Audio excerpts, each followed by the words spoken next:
Dodge, Jeeps, and Rams are all screwed because things are changing. As you can see, there's tons of inventory and it just keeps piling up. We see Rams all the way down the lot here, tons of Rams, and we see lots of Jeeps down this way as well. No shortage of little Jeep Compasses, Grand Cherokees, as well as Jeep Wranglers. There's tons of these vehicles, and including the Dodge Durango like we see right here, and the Dodge Hornet, which is one of their worst selling vehicles. Now, it should be of no surprise, Stellantis, the parent company of Jeep, Ram, Chrysler, Dodge, as well as Alfa Romeo, have had some struggles recently, and the CFO actually speaks out.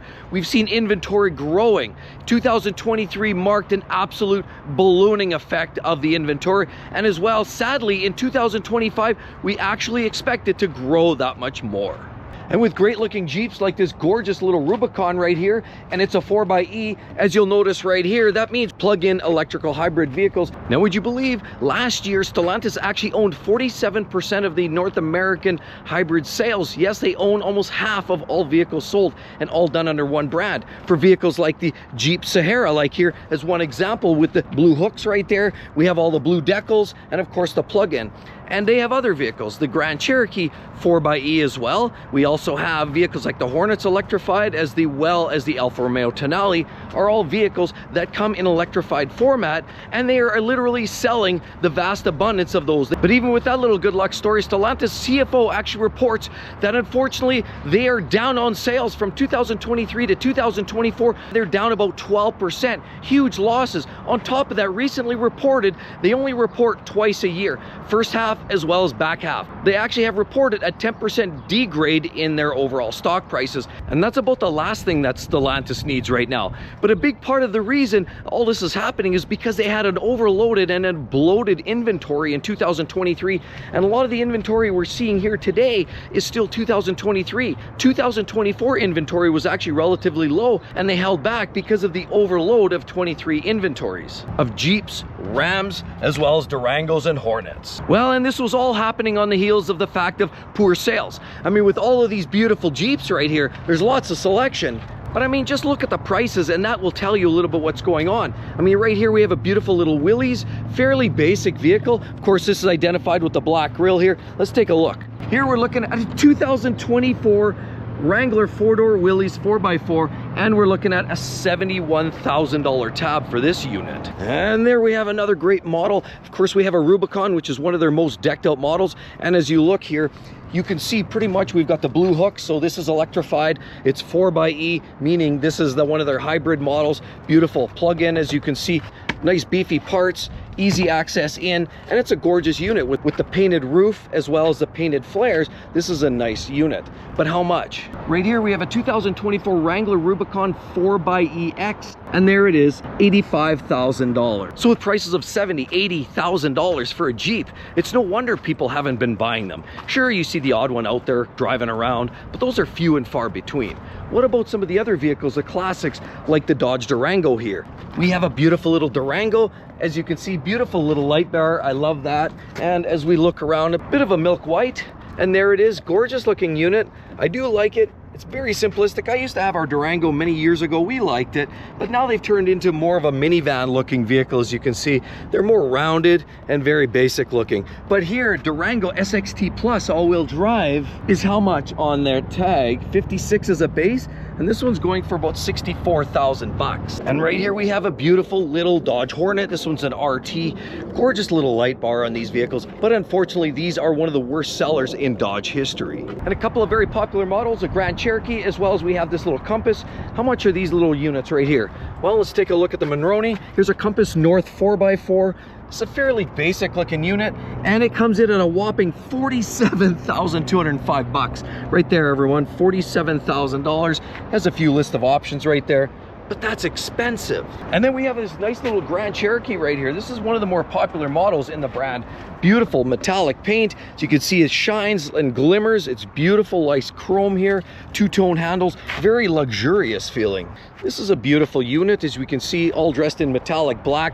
We have heads-up display. We've got nice laser cut type wheels here. And this is a Grand Cherokee, as you notice right there. Beautiful. But how much on the sticker? It comes at a cost. The Overland 4x4 base is at $74,000. There's a pile of options right here, and it totals 89 grand. That's not even out the door. Out the door is going to be probably more like $95,000-$100,000 by the time it's all said and done. Now, while the CFO said they actually start to drop prices, some of the incentives are going away. I mean, when we look at prices like $18,500 off on Ram 1500s and payments down to $129 a week, that implies some pretty significant incentives. But they actually said some of those incentive drops and eliminations are going to follow in suit of the increase of number of models that they're planning on bringing out in 2025. The CFO claimed stability in the stock prices by managing the MSRPs. And they actually suggested that Stellantis was dropping MSRPs, dropping incentives, and keeping everything more stable and at a more equilibrium level.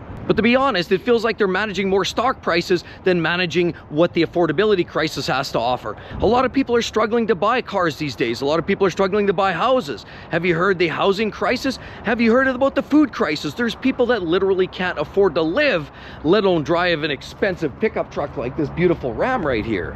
I mean, Laramie pickup truck diesel 1-ton single rear wheels like this, we're looking at $114,000 right there. Or this beautiful little sport Wrangler, very base, as you have plastic all over. You don't have any of the painted parts. Even the roof is not painted. And this vehicle here comes at a cost at about $66,000, which is considered more or less a base four-door Wrangler.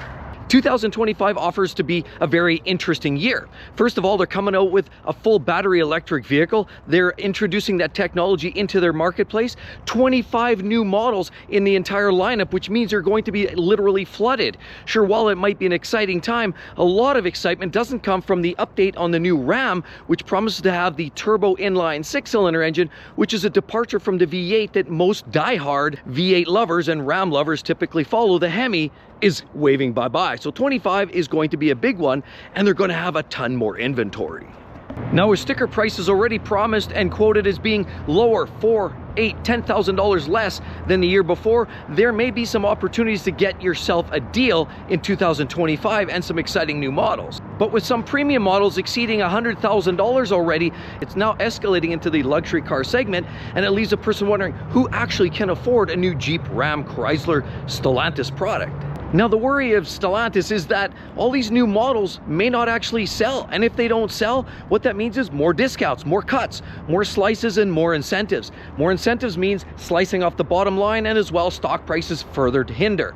This is where Stellantis unfortunately is, but yet, in the world of a cost of living crisis, with inflation rates at an all-time high, interest rates that aren't coming down anytime soon apparently, cost of living for housing, food, and expensive trucks that cost $100,000 or Jeeps that cost $80,000 just doesn't make sense in the time when people need something cheap and dirty to drive, something cost-effective, simple, maybe manual, maybe no sunroof, no leather interior, something with a robust little engine that just gets you from A to B. So while 2025 promises to be a very exciting year for drivetrain updates for Ram and Stellantis, Dodge, Chrysler, the fact remains is they're going to be likely very expensive. And likely a big part of these updates and these 25 models is likely going to include electrification, smaller turbo engines, which means you're going to pay for complexity. You're also going to pay for technology, for example, like battery and EV power. So one of the new changes is probably going to come into a vehicle like this, where we once traditionally enjoy the beautiful vehicle like this. You'll notice with a Hemi, that means they're traditional V8 engines, tried, true, and somewhat reliable. I'll leave it at that. But now they're going to transition to electric, battery electric vehicles, possibly hybrid. They're adding 2 or 3 different models, submodels within a vehicle like this, and likely going to add all kinds of complexity, and that increases cost. And vehicles like the Wrangler that we all enjoy normally comes with a turbo 4-cylinder engine, the 3.6-liter V6. You can also get 4xe, which is a plug-in hybrid, but they're probably going to come with a battery electric vehicle as well, version of the Wrangler. As well as on top of the Ram Charger that you might expect, you could almost anticipate a full electric truck by Ram that would almost emulate something from Ford in the F-150 Lightning. But we all know how that went, didn't we?